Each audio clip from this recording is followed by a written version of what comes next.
Hey everyone, so guys कैसे हैं आप सभी। ऐसा है आप सभी अच्छे होंगे, मस्त होंगे, स्वस्थ होंगे और जोर शोर से आप सबकी पढ़ाई चल रही होगी। सो गाइस आज से हम physiology of respiratory system topic को स्टार्ट करने जा रहे हैं। अगर मैं इस चैप्टर की वेटेज की बात करता हूं तो एक तो आपका होम्योस्टेसिस है ना। दूसरा चैप्टर है फिजियोलॉजी ऑफ रेस्पिरेटरी सिस्टम।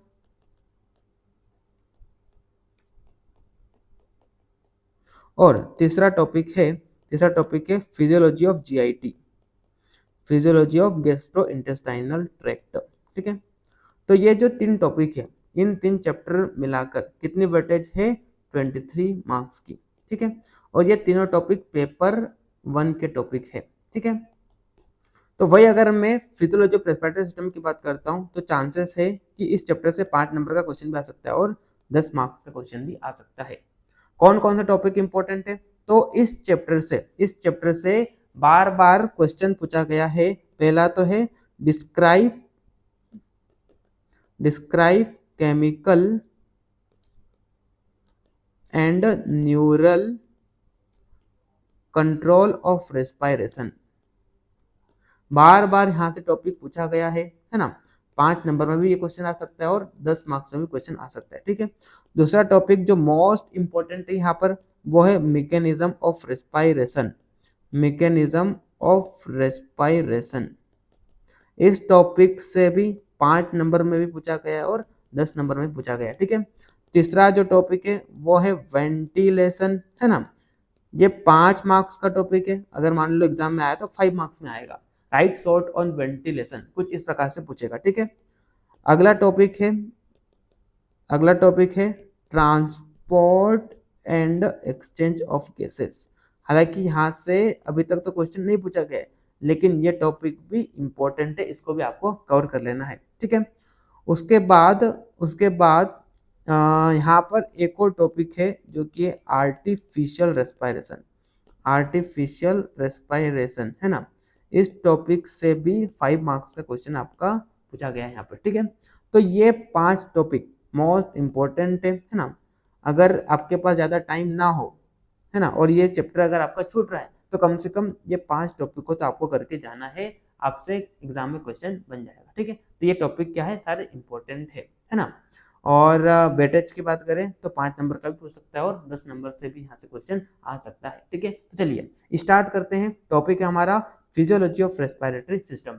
तो सबसे पहले हम समझते हैं व्हाट इज रेस्पिरेशन। ठीक है, सबसे पहले हम समझते हैं what is respiration. What is respiration, तो रेस्पिरेशन क्या है? तो अगर हम इसकी फिजियोलॉजिकल डेफिनेशन देखें, है ना, अगर हम रेस्पिरेशन की फिजियोलॉजिकल डेफिनेशन देखें तो फिजियोलॉजिकल डेफिनेशन क्या बोलती है? फिजियोलॉजिकल डेफिनेशन ये बोलती है कि रेस्पिरेशन क्या है? Respiration is the process in which oxygen is taken in and carbon dioxide is given out, है ना। जैसे कि ये आउटर इन्वायरमेंट है ना, आउटर इन्वायरमेंट है। ठीक है, तो आउटर इन्वायरमेंट से एयर जो होगी वो कहाँ पर जाएगी? लंग्स में जाएगी, और लंग्स से कहाँ पर जाएगी? टिश्यू में जाएगी। ठीक है, तो हमने क्या बोला? What is respiration? Respiration is a process in which oxygen is taken in and carbon dioxide is given out. So outer environment से हम क्या करेंगे? ऑक्सीजन को लंग्स में ले जाएंगे और लंग्स से कहाँ पर? टिश्यू में ले जाएंगे। At the same time tissue level पर क्या होगा? कार्बन डाइऑक्साइड रिलीज होगी।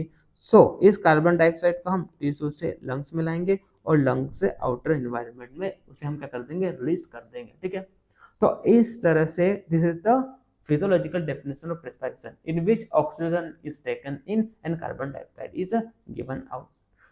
इस चैप्टर में यानी कि जो फिजियोलॉजी में हम रेस्पिरेटरी सिस्टम पढ़ रहे हैं, तो इस चैप्टर में हमारा जो मेन फोकस रहेगा वो किस पर रहेगा? हम वो सारी प्रोसेस को पढ़ेंगे जो जो किसमें इन्वॉल्व है, जो ऑक्सीजन को लंग्स में ले जा रही है और लंग्स को टिश्यू में। At the same time carbon dioxide को टिश्यू से लंग्स और लंग्स से आउटर इन्वायरमेंट, यानी कि हम यहाँ पर देखेंगे कि कैसे इन गैसेस का ट्रांसपोर्टेशन हो रहा है ना, और कैसे इनका एक्सचेंज हो रहा है, कहाँ पर, लंग्स और ब्लड में, और ब्लड और टिश्यू में, ठीक है। तो इस तरह से हमारा ये जो पूरा चैप्टर है वो किस पर फोकस करेगा कि हमको ऑक्सीजन को ट्रांसपोर्ट कराना है आउटर इन्वायरमेंट से लंग्स में और लंग्स से टिश्यू में, at the same time carbon dioxide को टिश्यू से लंग्स और लंग्स से आउटर इन्वायरमेंट, ठीक है। तो ये हमारी क्या एक फिजियोलॉजिकल डेफिनेशन है, और फिजियोलॉजिकल डेफिनेशन को देखते हुए हमारा ये जो पूरा चैप्टर है वो इसी पर फोकस करेगा कि हमको कैसे भी करके ऑक्सीजन को आउटर इन्वायरमेंट से लंग्स में ले जाना है और लंग्स से टिश्यू में, at the same time tissue पर जो कार्बन डाइऑक्साइड रिलीज हो रही है उसको हमको कहाँ पर लाना है, लंग्स में, और लंग्स से आउटर इन्वायरमेंट। तो जो जो भी प्रोसेस है ये सारी चीजें करने के लिए वो सारी चीजें हम किसमें देखेंगे, फिजियोलॉजी ऑफ रेस्पिरेटरी सिस्टम में देखेंगे, ठीक है। वही अगर हम इसकी बायोकेमिकल डेफिनेशन देखें, है ना, वही अगर हम रेस्पिरेशन की बायोकेमिकल डेफिनेशन देखें तो बायोकेमिकल डेफिनेशन क्या बोलती है, बायोकेमिकल डेफिनेशन ये बोलती है कि respiration is the process in which glucose या एनी अदर फूड, है ना, ग्लूकोज या any other food is break down in the presence of oxygen to produce large amount of energy in the form of ATP and NADPH with the release of carbon dioxide, ठीक है। तो ये जो आपको यहाँ पर chemical formula दिखाई दे रहा है, this is the biochemical definition of respiration, ठीक है। तो जो बायोकेमिस्ट्री वाला स्टूडेंट होता है ना, बायोकेमिस्ट्री वाला स्टूडेंट होता है तो वो बायोकेमिस्ट्री में रेस्पिरेशन में इस केमिकल फॉर्मूला को समझने की कोशिश करता है ना। क्योंकि हम क्या पढ़ रहे हैं, फिजियोलॉजी पढ़ रहे हैं, तो हमारा जो मेन फोकस रहेगा किस पर, in which oxygen is taken in and carbon dioxide is given out, यानी कैसे भी करके हमको ऑक्सीजन को टिश्यू तक ले जाना है और टिश्यू पर जो कार्बन डाइऑक्साइड रिलीज हो रही है उसको हमको इन्वायरमेंट में रिलीज करना है। तो इसमें जो जो भी प्रोसेस इन्वॉल्व होती है तो वो सारी प्रोसेस हम किसमें देखेंगे, फिजियोलॉजी ऑफ रेस्पिरेटरी सिस्टम में पढ़ेंगे, ठीक है। चलिए, तो इस तरह से हमने यहाँ पर समझा कि व्हाट इज रेस्पिरेशन, ठीक। तो अब देखिए यहाँ पर फिजियोलॉजिकल डेफिनेशन क्या है, respiration is the process by which oxygen is taken in and carbon dioxide is given out, यानी कि नॉर्मल जो ब्रीथिंग होती है इसे ही फिजियोलॉजी में क्या बोला गया है, रेस्पिरेशन बोला गया है, ठीक है। व्हाट इज बायोकेमिकल रेस्पिरेशन, है ना, sorry biochemical definition, what is biochemical definition, तो a process by which living thing produce energy from food, है ना, and respiration usually need oxygen, यानी कि भाई जो हमने ऊपर केमिकल फॉर्मूला देखा, what is respiration, respiration is the process in which glucose is oxidised या break down in the presence of oxygen to produce large amount of energy in the form of ATP and NADPH with the release of carbon dioxide। तो ये क्या है, this is the biochemical definition of respiration. तो एक biochemistry वाला student जो होता है वो रेस्पिरेशन को इस फॉर्म में पढ़ता है, और एक फिजियोलॉजी वाला स्टूडेंट जो होता है वो रेस्पिरेशन की इस डेफिनेशन को समझने की कोशिश करता है, ठीक है। चलिए अब देखिए, अब यहाँ पर आगे पॉइंट में ये बोला गया है कि बिफोर बर्थ, है ना, बिफोर बर्थ कोई रेस्पिरेशन की प्रोसेस नहीं होती है ना, no respiration.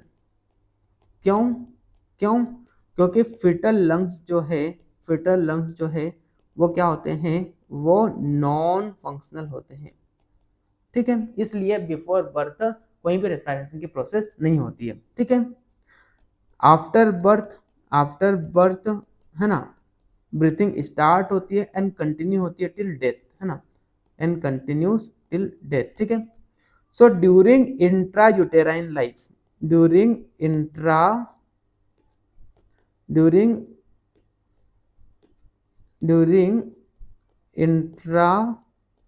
Uterine life, fetal blood and mother blood के बीच में एक्सचेंज होता है, वो किसके थ्रू होता है, वो प्लेसेंटा के थ्रू होता है, ठीक है। तो यहाँ पर क्या बोला गया है, यहाँ पर ये बोला गया है कि बिफोर बर्थ कोई भी रेस्पिरेशन की प्रोसेस नहीं होती है। क्यों? क्योंकि फिटल लंग्स जो होते हैं वो क्या होते हैं, नॉन फंक्शनल होते हैं, ठीक है। Just after the birth breathing की प्रोसेस क्या हो जाती है, स्टार्ट हो जाती है, या रेस्पिरेशन की प्रोसेस जो होती है वो क्या हो जाती है, स्टार्ट हो जाती है and continues till death. So during intra uterine life क्या होता है, तो during intra uterine life fetal blood और मदर ब्लड के बीच में जितना भी एक्सचेंज होता है ना, वो किसके थ्रू होता है, वो प्लेसेंटा के थ्रू होता है। ठीक है, चलिए, तो यही चीज यहाँ पर लिखी हुई है। देखिए यहाँ पर the first breath takes place only after the birth, fetal lungs are non-functional. After the first breath, the respiratory process continues throughout the life, and permanent stoppage of respiration occurs only at death. ठीक, चलिए, अब यहाँ पर normal respiratory rate at different age इसके बारे में बताया है ना। जैसे कि न्यू बॉर्न की बात करते हैं तो न्यू बॉर्न का जो रेस्पिरेटरी रेट है वो कितना होता है, 30 to 60 पर मिनट।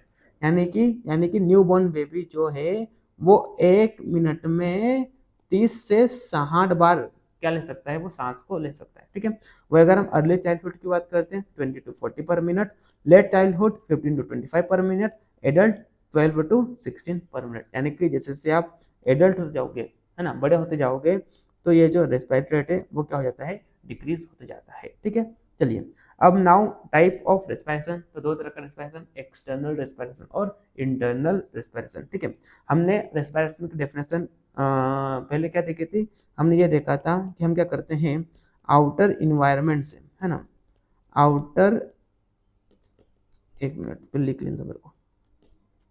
ठीक है, तो हमने ऊपर डेफिनेशन क्या देखा था, respiration is the process in which oxygen is taken in and carbon dioxide is released out। ठीक है, तो ऑक्सीजन जो है वो आउटर इन्वायरमेंट से कहाँ पर जाती है, लंग्स में, और लंग्स से कहाँ पर जाती है, टिश्यू में। ठीक है, तो आउटर इन्वायरमेंट से लंग्स तक ऑक्सीजन को ले जाने के लिए यहाँ पर क्या है, कई सारे रेस्पिरेटरी स्ट्रक्चर्स है ना, जो कि हम आगे देखेंगे। कई सारे यहाँ पर क्या है, रेस्पिरेटरी स्ट्रक्चर्स है ना। लेकिन लंग्स से टिश्यू तक इस ऑक्सीजन को ले जाने के लिए कौन रिस्पॉन्सिबल है, ब्लड रिस्पॉन्सिबल। यानी कि ऑक्सीजन जो है वो लंग्स से टिश्यू तक किसके थ्रू जाता है, ब्लड के थ्रू जाता है। At the same time carbon dioxide यहाँ पर जो रिलीज होती है, तो ये टिश्यू से लंग्स में किसके थ्रू आती है, ब्लड के थ्रू आती है। ठीक है, तो यहाँ पर जो गैसेस का एक्सचेंज होगा वो दो जगह होगा, एक तो लंग्स और ब्लड के बीच में, और दूसरा एक्सचेंज ब्लड और टिश्यू के बीच में होगा। ठीक है, so the exchange of gases takes place between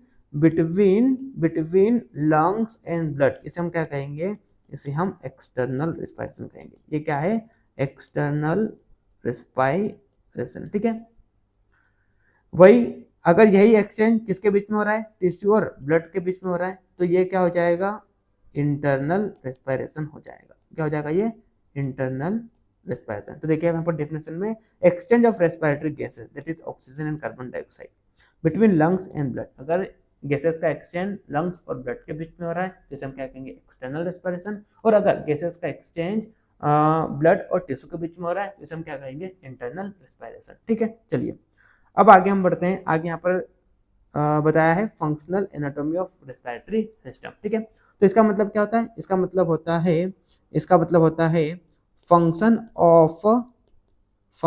of all the structures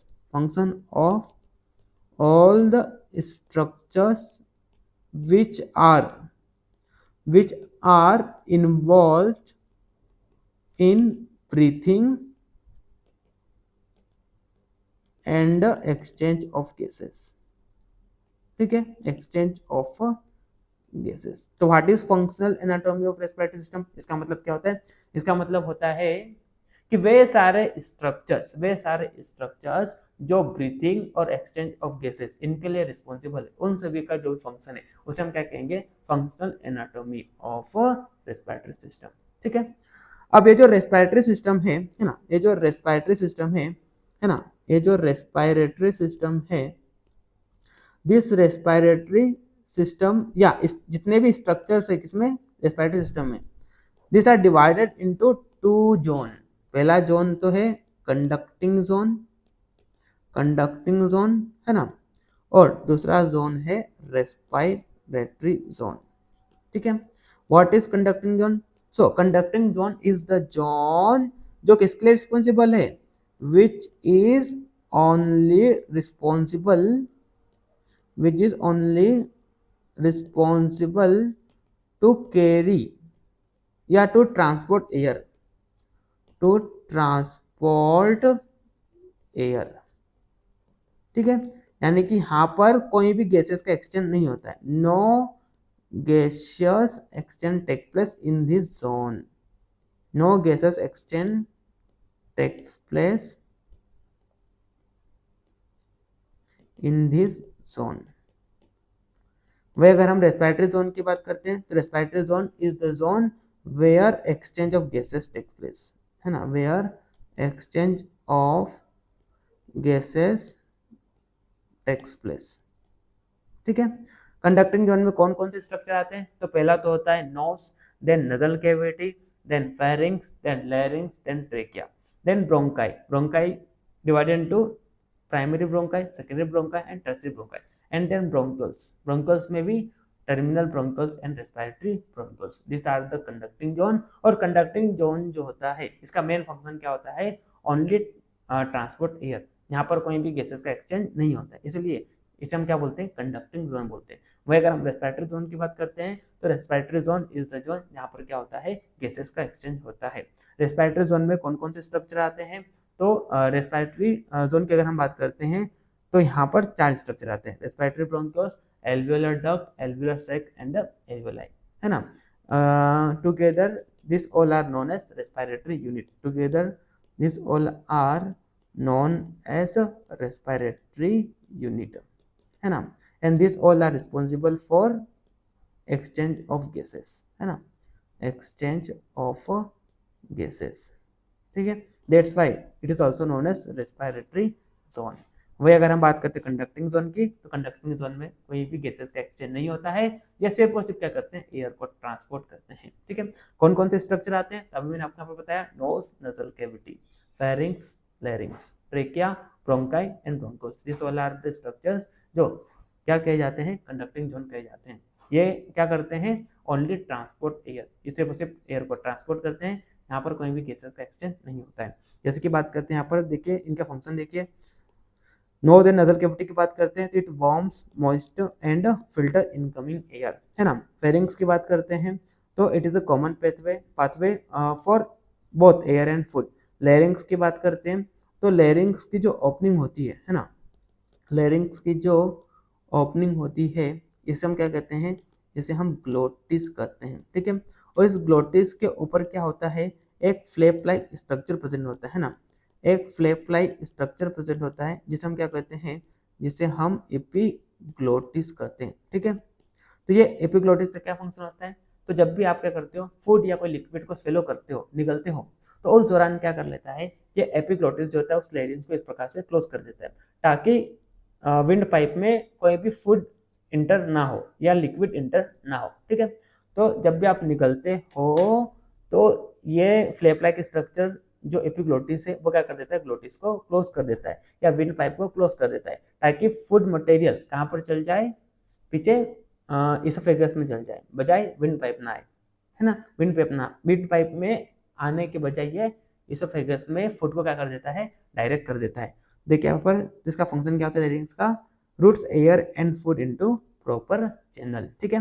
वही अगर हम ट्रेकिया की बात करते हैं, also known as wind pipe और rigid tube that direct air to the lungs. वही अगर हम ब्रोंकाई और ब्रोंकल्स की बात करते हैं, so this bronchi and bronchioles distribute, है ना, distributed in all over the lungs, and इसका मेन फंक्शन जो होता है वो क्या होता है, distributing air to all parts of the lungs.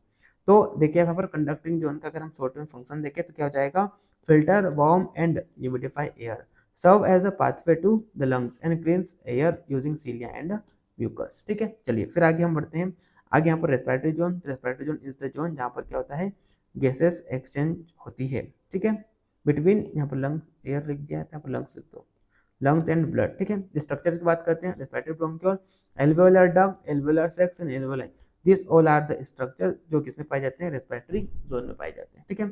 और इन सभी को मिलाकर हम क्या कहते हैं, रेस्पिरेटरी यूनिट बोलते हैं, ठीक है। और एल्वेओलाई के डायमीटर की अगर हम बात करते हैं तो ये जो एल्वेओलाई है इसका डायमीटर कितना होता है, 0.2 to 0.5 mm and it is lined by epithelial cells known as pneumocytes और एल्वेओलर सेल्स, ठीक है। चलिए फिर आगे हम बढ़ते हैं, देखिए आप यहाँ पर ये आपको एक रेस्पिरेटरी ट्रैक का पूरा डायग्राम दिखाई दे रहा है ना। तो ये क्या है आपका नोस, ये आपका nasal cavity, this is nasopharynx, this is oropharynx, this is trachea, है ना। एंड ट्रेकिया के बाद ये वाला जो स्ट्रक्चर दिखाई दे रहा है ये क्या है, ब्रोंकाई, है ना। ब्रोंकाई के बाद पूरे अंदर लंग्स में आपको क्या दिखाई देंगे, यहाँ पर all over the lungs bronchioles दिखाई देंगे, है ना। चलिए ये आप देखिए, this is the respiratory unit, जिसमें respiratory bronchiole divide into alveolar duct divided into है ना, एल्वियोलर सेक, और alveolar sac divided into this alveoli. ठीक है, चलिए फिर आगे हम बढ़ते हैं। यहाँ पर एक फ्लो चार्ट दिया है, हाँ, या एक सिस्टमेटिक डायग्राम बताया है किसका, tracheobronchial tree and respiratory unit का। ट्रेकियो ब्रोंकियल ट्री क्या होता है, सो ट्रेकिया एंड ब्रोंकाई, हाँ, together known as tracheobronchial tree. इसमें कौन कौन से कंपोनेंट है, तो सबसे पहले है ट्रेकिया के बाद right and left primary bronchi, then each primary bronchus enter lungs and divide into secondary bronchus in lungs, then tertiary bronchi, है ना। एंड देन उसके बाद क्या हो जाएगा, ब्रोंकल्स स्टार्ट हो जाएंगे, है ना। ब्रोंकल्स में भी दो तरह के bronchioles, terminal bronchioles and respiratory bronchioles. ठीक है, respiratory bronchioles divided into alveolar duct into alveolar sac and alveolar sac into alveoli. And ये जो आपको दिखाई दे रहा है ना, ये जो आपको पिंक कलर में दिखाई दे रहा है, this is known as respiratory unit which is responsible for exchange of gases. ठीक है, या इसको हम ये बोल सकते हैं कि जो चार स्ट्रक्चर आपको दिखाई दे रहे हैं, this are the functional unit of lungs. ठीक है, which is responsible for exchange of gases. ठीक, चलिए अब हम बात करते हैं एल्वियोलर सेल्स और निमोसाइट। ठीक है, तो अगर आप एल्वियोलाई को देखोगे, है ना, अगर आप एल्वियोलाई को देखोगे, है ना, so this alveoli is line by specialised epithelium cell, है ना, स्पेशलाइज्ड इपिथेलियम सेल्स, है ना। और ये सेल्स दो तरह की होती है, एक तो है टाइप 1, है ना, एक तो है टाइप 1 एल्वियोलर सेल्स, है ना, और दूसरी है टाइप 2 एल्वियोलर सेल्स, है ना, टाइप 2 एल्वियोलर सेल्स। ठीक है, अगर हम टाइप 1 एल्वियोलर सेल्स की बात करते हैं, so type 1 alveolar cells are the squamous epithelial cells, यानी कि these are thin and flat cells, these are thin and flat cells। ठीक है, forming about 95% of the total number of cells, यानी कि जितनी भी alveoli cells present है ना, तो उसमें से 95% जो है वो किस टाइप की है, टाइप 1 टाइप की है। ठीक है, and this cells form the site of gases exchange between the alveoli and blood, और इसका मेन फंक्शन जो होता है वो क्या होता है, एक्सचेंज ऑफ गैस। वह अगर हम टाइप 2 एल्वियोलर सेल्स की बात करते हैं, so this are cuboidal in nature, यानी कि this are lined by cuboidal epithelium, ऐसा बोल दो आप, this are lined by cuboidal epithelium, है ना, and forms about 5% of alveolar cells, यानी कि 100% में से 95% सेल्स आपको टाइप 1 टाइप की दिखने को मिलेगी, है ना, और 5% जो है वो आपको टाइप 2 टाइप की एल्वियोलर सेल्स देखने को मिलेगी, है ना। टाइप 2 एल्वियोलर सेल्स का फंक्शन क्या होता है, तो it secretes alveolar fluid and surfactant. इससे क्या होगा यहाँ पर, पहला तो सरफेस टेंशन रिड्यूस हो जाएगा, है ना, सरफेस टेंशन क्या हो जाएगा, रिड्यूस हो जाएगा, है ना। और दूसरा क्या फंक्शन होगा, इट ऑल्सो प्रिवेंट एल्वियोलाई, है ना, ये एल्वियोलाई को पिचकने नहीं देगा, यानी कि it prevent alveoli to collapse. ठीक है, ये दो फंक्शन किसके रहेंगे, आपके टाइप 2 एल्वियोलर सेल्स के रहेंगे। ठीक, चलिए फिर आगे हम बढ़ते हैं। आगे यहाँ पर लंग्स के बारे में बताया, आप सभी जानते हैं लंग्स क्या होता है, एनाटॉमी में हम डिटेल में पढ़ के आ गए हैं। ठीक है, तो what is lungs, lungs is a sponge like structure which is lined by serous membrane, जिसे हम क्या कहेंगे, प्लूरा या प्लूरल सेक्स। दो तरह की प्लूरल मेम्ब्रेन प्रेजेंट होती है, आउटर प्लूरल मेम्ब्रेन और इनर प्लूरल मेम्ब्रेन। ठीक है, इन दोनों के बीच में क्या होता है, स्पेस प्रेजेंट होता है, जिसे हम क्या बोलते हैं, जिसे हम प्लूरल कैविटी बोलते हैं। ठीक है, तो आप देखिए यहाँ पर each lung is enclosed by 2 layered serous membrane, जिसे हम क्या कहेंगे, प्लूरा या pleural sacs. Pleura has 2 layer, outer parietal layer and inner parietal layer. Outer parietal layer is attached to inner surface of thoracic cavity, and inner parietal layer is delicate serous membrane that covers the surface of each lung and dip into fissure between the lobes of the lungs। ठीक है, आप already anatomy में detail पढ़ के आ चुके हैं, ठीक है। मैंने वहाँ पर डिटेल में आपको लंग का स्ट्रक्चर पढ़ाया था, है ना। वही अगर हम इंटरप्लूरल स्पेस की बात करते हैं या प्लूरल कैविटी की बात करते हैं, तो this is narrow space in, तो इन दोनों लेयर्स के बीच में एक स्पेस प्रेजेंट होता है जिसे हम क्या कहते हैं, इंटरप्लूरल स्पेस या प्लूरल कैविटी, जहाँ पर क्या प्रेजेंट होता है, इंटरप्लूरल फ्लूइड प्रेजेंट होता है, ठीक है। और this fluid is secreted by visceral layer of pleura, और इसका क्या फंक्शन होता है, तो पहला फंक्शन तो क्या होता है, it functions as lubricant to prevent friction between the two layer, यानी कि दो लेयर्स के बीच में फ्रिक्शन की तरह ये काम करता है। और अगला फंक्शन क्या होता है, it create negative pressure in the lungs, है ना। लंग्स में जो नेगेटिव प्रेशर होता है वो किस कारण होता है, तो इस ये जो फ्लूइड है ना, इंटरप्लूरल फ्लूइड, इसके कारण लंग्स में नेगेटिव प्रेशर क्रिएट होता है, ठीक है। चलिए अब आगे यहाँ पर फंक्शन ऑफ लंग, ठीक है। तो वैसे तो लंग्स का प्राइमरी फंक्शन आप सभी जानते हैं, लंग्स का प्राइमरी फंक्शन क्या है, प्राइमरी फंक्शन है एक्सचेंज ऑफ गैसेस, है ना, क्या है, एक्सचेंज ऑफ गैसेस, है ना। But beside this it also has non respiratory function, जैसे कि बात करते हैं यहाँ पर, पहला है ऑल्फेक्शन। ऑल्फेक्शन आप सभी जानते हैं कि नोस्ट्रिल जो है ना, नोस्ट्रिल का जो म्यूकस मेम्ब्रेन है ना, म्यूकस मेम्ब्रेन है, इसमें क्या प्रेजेंट होता है, इसमें क्या प्रेजेंट होते हैं, इसमें ऑल्फैक्टरी रिसेप्टर्स प्रेजेंट होते हैं, है ना, ऑल्फैक्टरी रिसेप्टर्स प्रेजेंट है, ठीक है। And this olfactory receptors are responsible for olfactory sensation, है ना, ऑल्फैक्टरी सेंसेशन, यानी कि आप जो सूंघते हैं, है ना, किसी भी चीज़ की आपको खुशबू आती है, बदबू आती है, तो किस कारण आती है, इन ऑल्फैक्टरी रिसेप्टर्स के कारण, जो कि कहाँ पर प्रेजेंट होते हैं, नोस्ट्रिल की म्यूकस मेम्ब्रेन में प्रेजेंट होते हैं, ठीक है। वह अगर हम बात करते हैं वोकलाइजेशन, तो वोकलाइजेशन के लिए जो ऑर्गन है वो क्या है, लैरिंग्स, है ना, वो क्या है, larynx, and it is also known as sound box, sound box, ठीक है। इसके अलावा प्रिवेंशन ऑफ डस्ट पार्टिकल, है ना, तो आप सभी को पता है नोस्ट्रिल जो है इसकी म्यूकस मेम्ब्रेन में, है ना, इसकी म्यूकस मेम्ब्रेन में यहाँ पर क्या प्रेजेंट है, हेयर्स प्रेजेंट है ना, यहाँ पर क्या प्रेजेंट है, हेयर्स प्रेजेंट है। इसके अलावा म्यूकस मेम्ब्रेन जो होती है वो क्या रिलीज करती है, म्यूकस को रिलीज करती है। तो अगर मान लो कोई लार्ज डस्ट पार्टिकल है तो वो हेयर के कारण यहाँ पर क्या होता है, प्रिवेंट हो जाता है। और अगर मान लो स्मॉल डस्ट पार्टिकल है तो वो म्यूकस जो है वो क्या कर लेता है, उस स्मॉल डस्ट पार्टिकल को ट्रैप कर देता है। अगर मान लो वो डस्ट पार्टिकल हेयर से भी बच गया, म्यूकस से भी बच गया, तो नीचे अगर वो एल्वेलाई में गया, तो एल्वेलाई में क्या होते हैं, कई सारे फेगोसाइट्स है, फेगोसाइटिक सेल्स है, तो वो उस डस्ट पार्टिकल क्या कर लेता है, इंगल्फ कर लेता है, ठीक है। तो इस तरह से यहाँ पर डिफेंस मैकेनिज्म का भी कार्य करती है, ठीक है। इसके अलावा maintenance of water balance, regulation of body temperature, regulation of acid base balance, है ना, एंटी कोगुलेंट फंक्शन भी होता है, यानी कि लंग्स जो होता है ना, ये क्या रिलीज करती है, लंग्स की जो मास सेल होती है वो क्या रिलीज करती है, एक केमिकल रिलीज करती है जिसे हम क्या कहते हैं, हिपेरिन, और ये हिपेरिन क्या है, नेचुरल एंटीकोगुलेंट है, ठीक है। उसके बाद secretion of angiotensin converting enzyme, है ना, तो है ना, लंग्स की जो एपिथेलियल सेल्स है वो क्या रिलीज करती है, एंजियोटेंसिन कन्वर्टिंग एंजाइम। ये एंजियोटेंसिन कन्वर्टिंग एंजाइम क्या करता है, ये angiotensin converting enzyme angiotensin first को किसमें कन्वर्ट कर देता है, एंजियोटेंसिन, है ना, एंजियोटेंसिन सेकंड में कन्वर्ट कर देता है। अब ये एंजियोटेंसिन सेकंड का फंक्शन क्या होता है, तो ये क्या करता है, it maintain ECF and blood pressure, ठीक है।